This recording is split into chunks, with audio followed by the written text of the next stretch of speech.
So I'm sitting in the testing center, right? And number one, I completely aced that test. It was open book, open note, open everything. I'm surprised I've been getting less than A's on the last two, but I took advantage and we're good to go.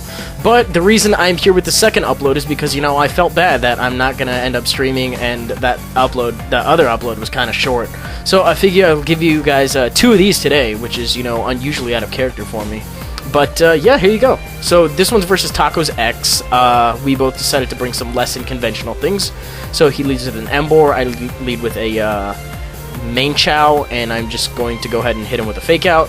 Fearing that he's Scarfed, I'm going to go out to Victini to resist either of the stab moves, but he goes for the Wild Charge, predicting my Chandelier switch-in, which is a good move. And here I make a little bit of an over-prediction. I am notorious for doing this early game over-predicting. And I kind of expected either his Haxorus or a Sazendora to come in, to resist the... What I think it was is I predicted the Sazendora to come in to resist the Psychic. And I go for the HP Ice on that thing, does like nothing, and he gets a crit in return with Flare Blitz.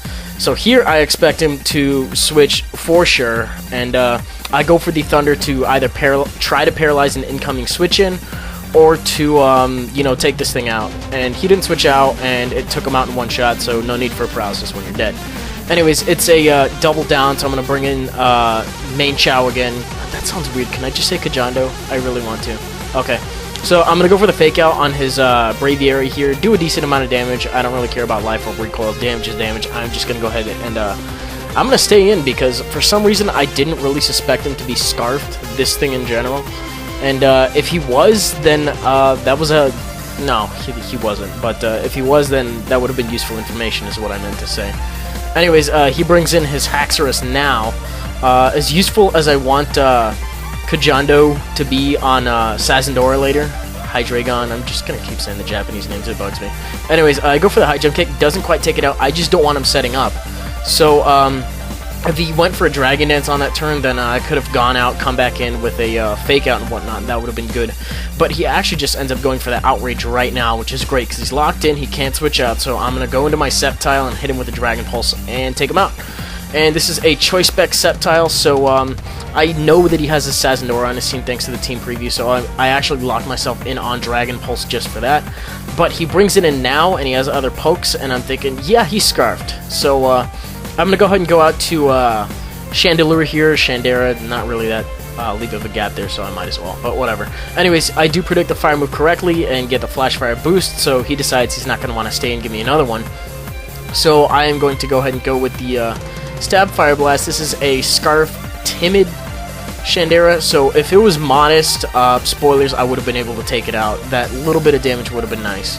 But I go for the Fire Blast and miss. He actually ends up going for the Drain Punch, predicting my switch, and that didn't really work out. Or that could have been a misclick, I don't know. Whatever case, it didn't work out for him, as, that miss was, whatever. Anyways, he brings in Sazendora now, yet again confirming that it's Scarfed, to try to potentially outspeed me. So I go into Wartortle here, predicting the Surf or the Dark Pulse, but he ends up going for the Earth Power, and I'm like, okay. I don't really see too many run that, but look at how beautifully I take that. That's probably around 1/4 of my health right there just from that, and that's great, given it Sazendora's high spec attack stat. But on the switch, I'm going to go for the Aqua Ring. I feel it's kind of risky to set up mid-game, not knowing his Alakazam set. But, yeah, I also don't know what kind of Alakazam this is, because if it's synchronized, I don't want to Toxic it, because I'll get Toxic myself, and that's no good. And if he's Magic Orb, then... Or not Magic Orb, Magic Guard, then it's absolutely pointless. It doesn't make much sense. I'm just going to try to hit him. And if he synchronizes the burn over, I really don't care. If he gets burned from Magic Guard, I really don't care. I just want to know what he's running, whether or not he's running synchronized.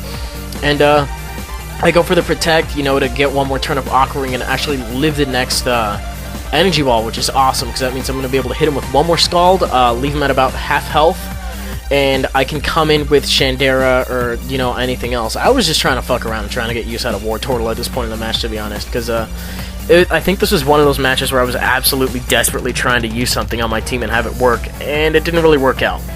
But I did take 2 Energy Balls and an Earth Power with the Violite, so way to go, buddy. Right now, I'm actually going to go out predicting the Energy Ball, but he goes for Recover, which is kind of weird on an Alakazam. I guess he was expecting the switch, and that's why he does have that on there, you know, because he likes to play in that fashion. But he doesn't know that I'm scarfed. So that's really cool, because I'm going to hit him with a Shadow Ball, stabbing everything, you know, an unquestionable one-hit KO regardless of what range.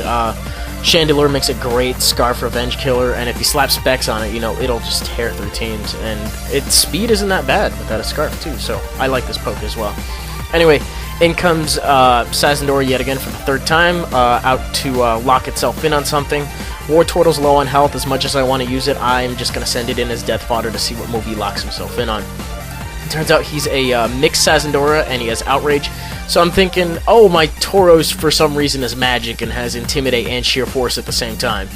And I was like, I'm going to Intimidate you, you're not going to do jack shit, and then I forgot that I'm running Sheer Force. But thankfully he only gets the 2-turn Outrage, which is nice, because I'm going to be able to hit him with a Rock Climb.